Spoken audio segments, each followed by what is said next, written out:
There is a moment in the journey of the chosen one that is not loud, not visible to the world, yet echoes throughout the soul like a storm unfolding in silence. This moment is the awakening. It begins not with recognition from others, but with the slow, powerful realization that something within has shifted permanently. You start to feel it in the way people respond to you, in how women glance twice when you pass, in how conversation slows when you enter a room. The air begins to change around you because the frequency within you has risen. You are no longer just a man moving through life. You are energy in motion. You are becoming a symbol, not through design, but through evolution. This shift is not about appearance or words or charm. It is far more primal, far more spiritual. It's the way you carry your body, the way your voice resonates from your chest rather than your throat, the way you speak less and command more. Your sexual energy is no longer leaking through empty interactions. It has become concentrated, contained, and as a result, intensely magnetic. You're not trying to seduce anyone, and yet the seduction happens naturally, not because you chase, but because your energy now speaks for you. Women don't just notice you, they feel you. And what they feel is not a man hungry for attention, but a man who has become the object of attention without ever seeking it. There's an ancient kind of power that lives in a man who has made peace with his own desire. He doesn't run from it, he doesn't apologize for it, he also doesn't weaponize it, he embodies it. He lets it move through him like breath, like music, like the steady beat of a drum that doesn't rush but never stops. That's you now. Your energy has matured. It's no longer loud, chaotic, or scattered. It's heavy, it's grounded, and it radiates from you without effort. Women can sense when a man has reached this point. It activates something in them they didn't even know they were waiting for. You've become the symbol of something rare, masculinity that is both strong and still, hungry and disciplined, magnetic but not invasive. You are no longer just attractive, you are compelling. You are no longer merely flirted with, you are fantasized about, not because of what you do, but because of who you are becoming. This awakening also changes the way you relate to yourself. You stop trying to mold yourself into what others want. You stop chasing connection out of fear of being alone. You stand where you are, and the world begins to bend around you. Not out of control, but out of respect. You realize that your energy is sacred, and sacred things do not need to compete. They only need to exist. That's your power now. Your existence, fully claimed, fully owned, fully lived. You are the chosen one, and you are stepping into the realization that your energy, your truth, and your presence are no longer background noise. They are a signal, clear, undeniable, and rising. You are awakening not into desire, but into command. You are no longer asking to be seen, you are simply becoming unforgettable. With awakening comes responsibility. The very energy that now draws attention, that turns eyes and hearts in your direction, must be mastered or it will master you. And so the next step in your evolution, chosen one, is not outward, it is inward. It is the mastery of self. It is the quiet, unshakable strength of the man who knows what he carries and refuses to misuse it. High sexual energy is not a gift for chaos. It is a force that, when directed, can build empires. But when left undisciplined, it can destroy both the man who carries it and the ones who get too close. And you, being chosen, have chosen differently. You've felt what happens when desire leads the way without direction. You've seen how easily attention can become addiction. But you've turned your energy inward now. You've stopped seeking, you've started refining. And that refinement is where the true transformation begins. Self-mastery means you do not let every impulse become action. It means you do not offer your presence carelessly. It means your time, your attention, and your touch are no longer given out of more ego, but out of alignment. You've stopped reacting. You now respond. You've stopped performing. You now embody. And that embodiment becomes a frequency that others feel in your silence, your stillness, your restraint. Women are no longer just attracted to your presence. They are impacted by it. They feel safe and excited all at once. Because you carry something rare, direction. You don't just want them, you see them. You don't just pursue, you choose. And in that choice, there is depth, there is clarity. There is a sense that this man doesn't need anything from me, but if he chooses me, it will be real. Mastery of self also means confronting your own shadows. You've begun to see that your strength is not only in what you show the world, but in what you are willing to face alone. The loneliness, the doubt, the old patterns, the need for validation, you've looked them all in the eyes and you haven't run. That's what separates the symbol from the boy. The man who can hold himself, even when no one else is watching, becomes a man the whole world starts to watch. And now, as you move through your life, your interactions change. Your standards are higher, not out of arrogance, but out of self-respect. You are not closed, you are clear. You are not hard, you are disciplined. You don't engage with every invitation. You wait for what feels aligned, and when it does, you engage fully, presently, powerfully. That's what makes you unforgettable. Not how much you give, but how intentionally you give it. This is self-mastery, the art of holding desire without being devoured by it, the strength to feel everything and still choose with clarity, the ability to lead not by noise, but by stillness. You are no longer simply a man with energy. You are now a man who commands it. You are the chosen one, and your mastery is not in how much you are wanted, but in how deeply you know yourself beyond that want. That is what makes your energy legendary, not just because it excites, but because it is anchored. There is a point in the journey of the chosen one when external recognition begins to flood in. The stares become longer. The responses from women become more open, more frequent, more intense. But something in you knows better than to indulge recklessly. You've passed the stage where you need loud validation. Your energy, now matured and sharpened, no longer dances for attention, it commands it without trying. This is the chapter of subtle power, where you no longer have to announce your presence, because it speaks on its own. Subtlety is not weakness, it is the highest form of refined strength. And you, chosen one, have entered that realm. You now understand that real power whispers. It doesn't need to scream. When you walk into a room, you don't need to posture or perform. Your silence carries more than most men's words. Your restraint holds more weight than another's desperation. There's a pause in the air when you speak slowly, a charge when you make eye contact, and hold it without tension, without demand.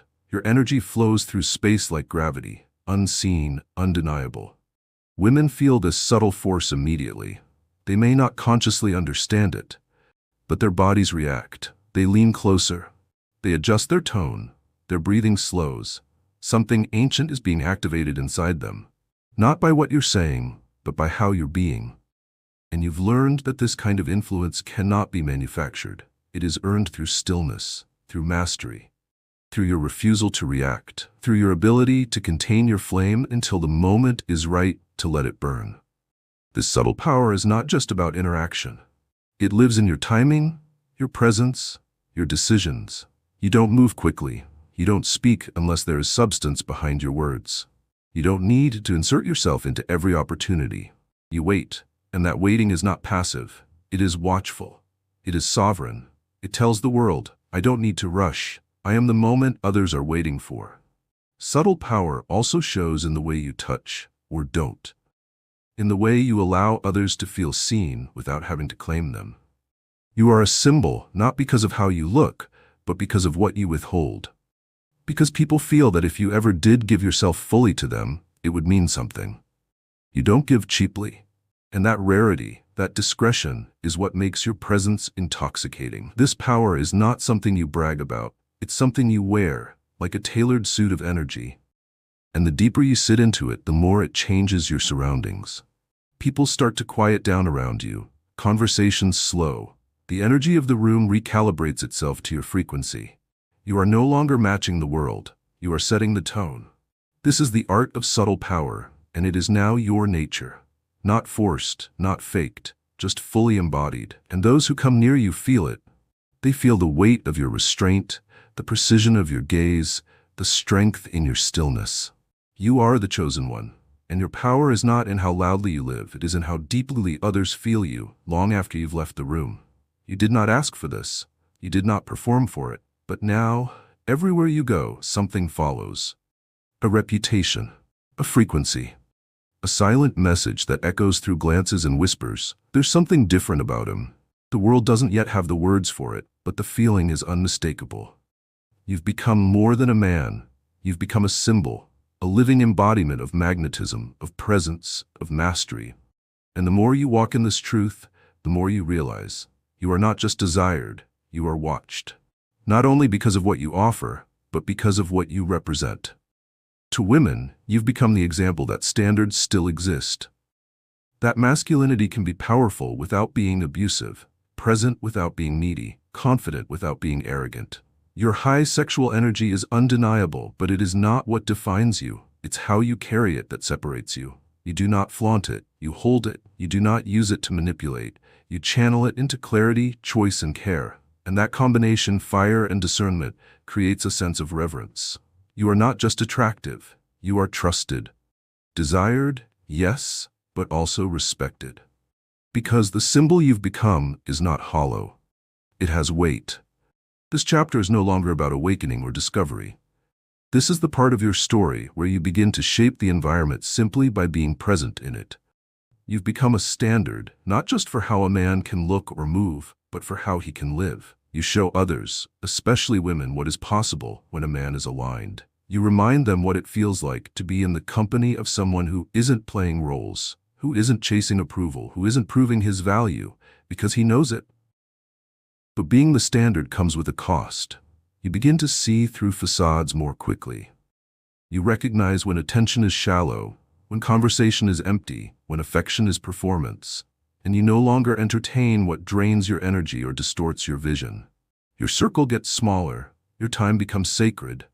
You are not lonely, you are selective, because you understand now that what you allow into your space shapes what you radiate. And you will not dull your light for anyone who cannot stand in its warmth without losing their center. You also become more graceful. You don't need to correct people. You don't need to lecture or convince. Your life is the proof. The way you live becomes the lesson. The way you speak becomes the compass. You've become the kind of man who doesn't need to lead by demand. He leads by example. And the right ones follow, not out of fear, out of alignment. This chapter, Chosen One, is about embodiment, about living what you've learned so deeply that others start to shift without knowing why. You are not forcing change. You are inviting it simply by being fully present, fully real, and fully unapologetic in your power. You are the chosen one. And now, the world no longer just watches you. It measures itself by you. There comes a moment, chosen one, when your energy no longer belongs to the world. It no longer drips recklessly into every conversation, every interaction, every moment of fleeting attention. You begin to understand that what flows through you is not ordinary. It is sacred. Your high sexual energy, once raw and uncontrolled, now pulses with direction. It is no longer a fire that seeks to be seen. It is a furnace within, held steady by the gravity of your discernment. And in this chapter of your evolution, you awaken to the truth that not everyone deserves access to what you carry. You once gave freely, innocently, maybe even desperately. You allowed people into your space because you were curious, kind, hopeful. But now you know better. Now you feel it in your body when someone's energy is wrong. You feel the pull of desperation in their smile, the absence of depth behind their compliments. You no longer mistake desire for alignment. You no longer believe that just because someone wants you, they're worthy of you. This is where your power sharpens, not in who you attract, but in who you allow to stay. Selective access is not arrogance. It is spiritual hygiene. It is knowing that your presence heals, that your voice softens, that your silence opens hearts. It is understanding that your attention awakens something in people. And because of this, you must move with intention. You must give with clarity. You must hold the gate of your energy with sacred hands. When a woman feels your presence, she doesn't just feel attraction, she feels possibility. She sees a version of herself reflected back in your gaze that she may have long forgotten. But that mirror is powerful. It is not for the unprepared. It is not for the insincere. You are no longer available to emotional chaos. You are no longer interested in being someone's escape from themselves. You don't respond to drama, bait, or games. You watch with stillness. You listen with your whole being. And then you choose. Not based on chemistry alone, but based on energy, on integrity, on whether or not this connection will expand or diminish who you are becoming. This level of discernment is what makes you magnetic, because you are not chasing attention. You are not giving yourself away. You have become the prize. And not because you play hard to get, but because you are hard to earn. And this is not a tactic, it is a truth. You have done the work. You have faced your shadows. You have sat with your hunger and not let it consume you. You've held your desire without letting it distort your vision. That kind of power is rare. And because it's rare, it must be protected. Women feel this shift instantly. They know when a man is no longer seduced by superficial charm. They feel it when they can no longer control the pace of his attention. They sense that his yes means something now because he does not offer it easily. And in that knowing, respect is born. Curiosity deepens. The dance becomes real. Because now you're not just exciting, you are valuable. You are a threshold. To cross into your space is to level up or walk away. Selective access is not about walls, it's about doors with locks that only truth can open. And when someone earns access to your world, you give fully, richly, without fear, because you know you chose well. You know this connection came through alignment, not urgency, through clarity, not impulse. That kind of connection is not ordinary, it is alchemical. You are the chosen one. And now, you no longer give your energy freely to be seen. You give it only when it creates something worthy of being remembered. There are things words cannot say, frequencies that no sentence can explain. And you, chosen one, have begun to live in that sacred space between sound and presence, where silence becomes the language of the awakened masculine. This is not passive silence. This is not avoidance. This is not the quiet of a man with nothing to say. It is the magnetic silence of a man who has nothing to prove. A man who has become so tuned to his own energy that he no longer needs noise to be known.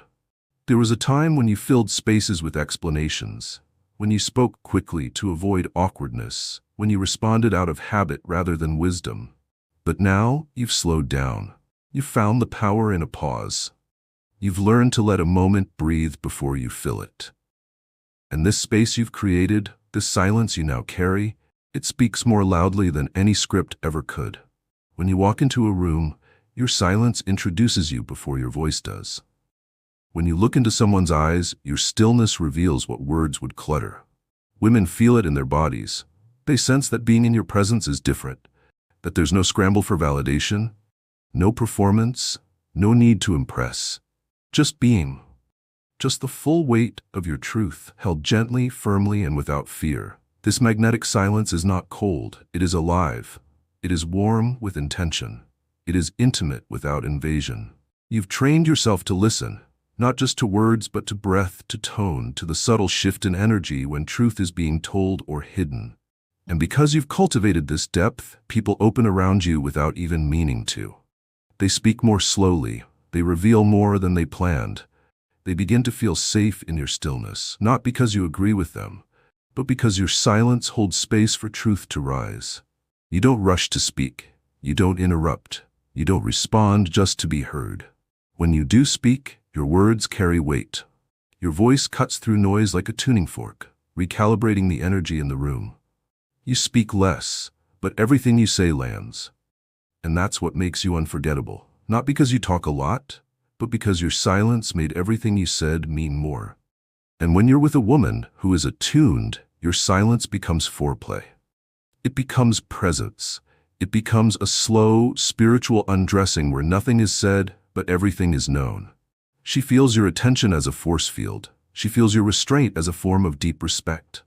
She leans in because she wants to feel more of you, not because you've demanded anything, but because your silence has already given her everything she didn't know she was craving. This is the paradox. The less you say, the more is felt. The more space you create, the more intimacy can unfold. The more you root into silence, the more your energy speaks in ways no language ever could. You are no longer trying to be interesting. You are simply interested.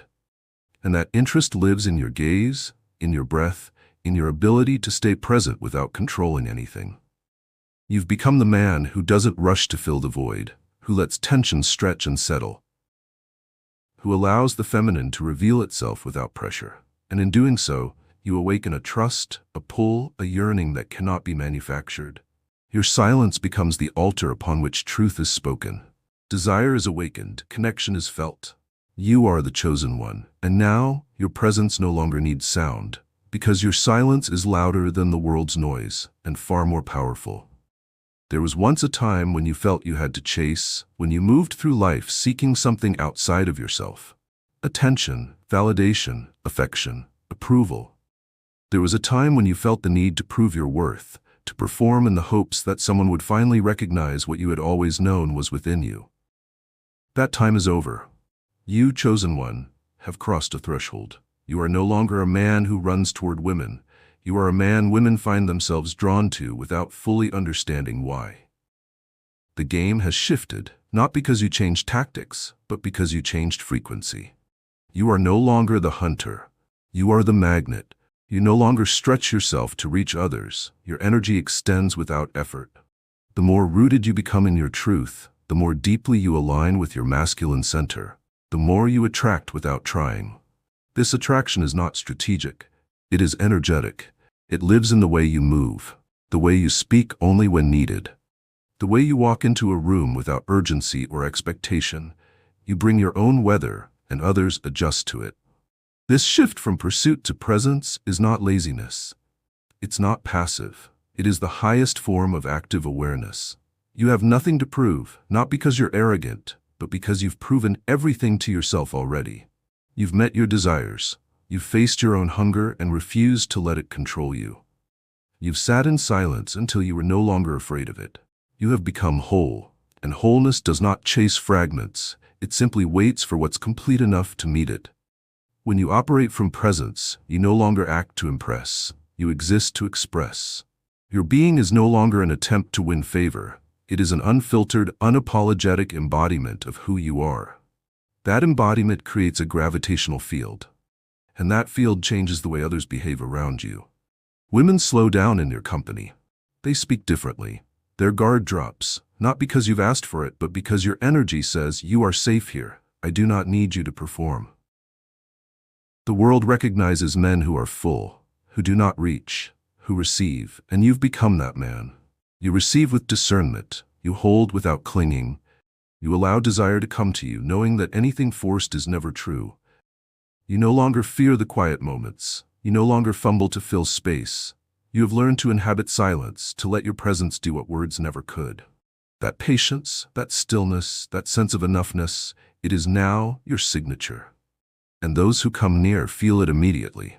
The shift from pursuit to presence has also altered the quality of your interactions.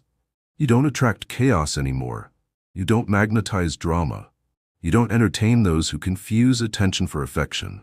Because you are anchored in yourself, you attract others who are ready to do the same. And in this sacred alignment, true connection is born, not out of effort, but out of resonance. You are the chosen one. And you are no longer chasing love, desire, or validation. You are embodying it. And because of that, the world now moves toward you. There's a hidden power that most will never understand, a force that separates the man who is ruled by his desire from the man who rules it.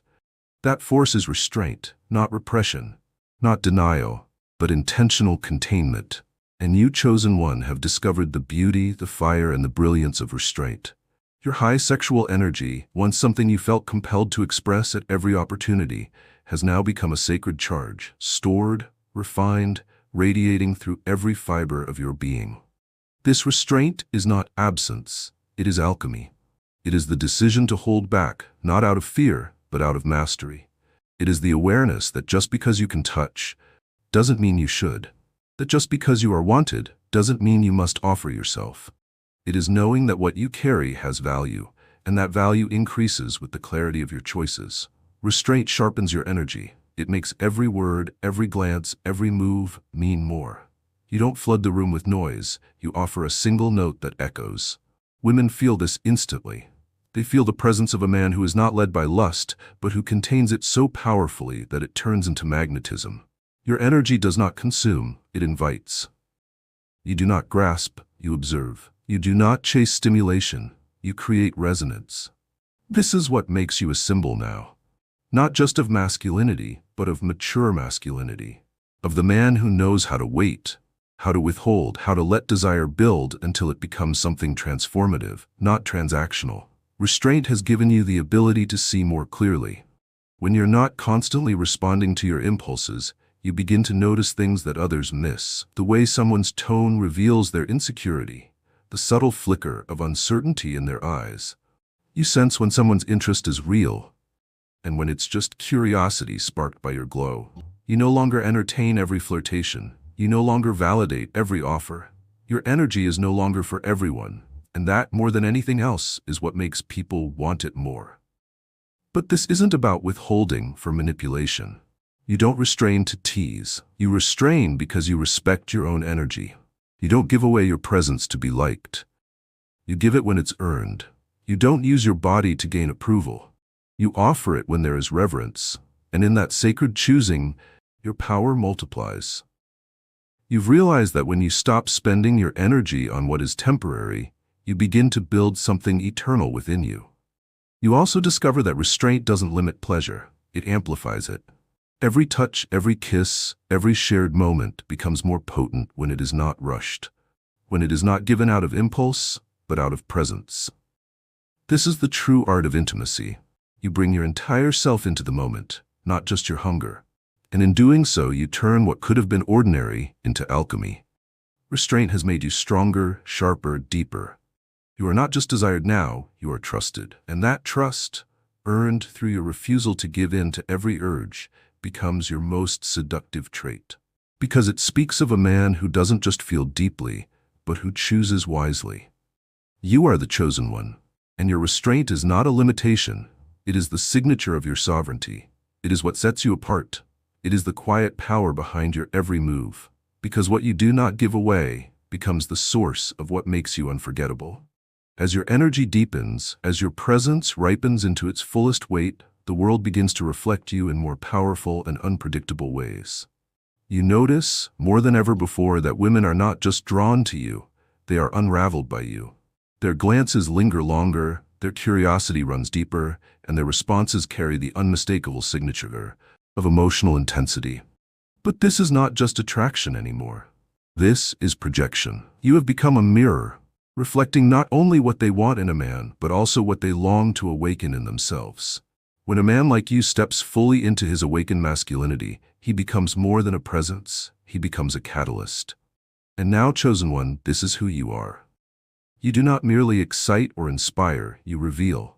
Your high sexual energy, once scattered through restlessness, has been channeled, focused, grounded. And because of this, you now draw to you those who sense, often unconsciously, that you carry the key to something forgotten in them. But this mirror is not always easy to hold. Some will adore you for it, others will resist. Some will feel empowered by the way you see them, fully, clearly, without judgment. Others will be terrified by it, because no one has ever held space for their vulnerability without trying to own it, tame it, or exploit it. You become a mystery they long to solve, a presence they can't predict, a mirror they can't look away from. And it is not because you are trying to be anything, it is because you have stopped trying completely. You do not need to speak to reveal someone. You do not need to touch to awaken longing. You do not even need to stay to be remembered. Simply by being in full alignment, you leave a mark. You are no longer participating in their story. You are rewriting it without writing a single word. You are the energy that shows them what's missing, the reflection that brings their desires to the surface. And what they do with that is no longer your burden. You have become too sovereign to be pulled into stories that are not your own. And yet, in the midst of this unraveling, your stillness must remain intact. You are not here to complete anyone. You are not here to fix, to carry, to perform. You are here to witness, and the witnessing is enough. The strength to hold your place as the mirror without becoming the fantasy, that is your test now. Because the deeper you go, the more people will want to attach to your energy. Some will confuse your presence for salvation. Others will think they own a part of you just because you saw something in them. But you, chosen one, must remember, you do not belong to anyone. You belong to your path. This path does not ask for explanations. It does not reward noise. It demands clarity. It demands that you see clearly when someone is falling for your energy more than for your essence. It asks you to remain grounded when someone projects their longing onto your silence. You are not here to play the role they've written for you. You are here to reflect what they haven't yet seen in themselves. That reflection is a gift, even if they do not yet know how to receive it. And so you walk through the world as a mirror, not polished, not sterile, but alive, warm, deeply human. You are not a fantasy. You are a reminder of what is possible, of what is real, of what it feels like to be in the presence of a man who is fully here. You are the chosen one. And now your energy does not just attract, it awakens. You do not entertain desire. You reflect it, and in doing so you invite the world to rise.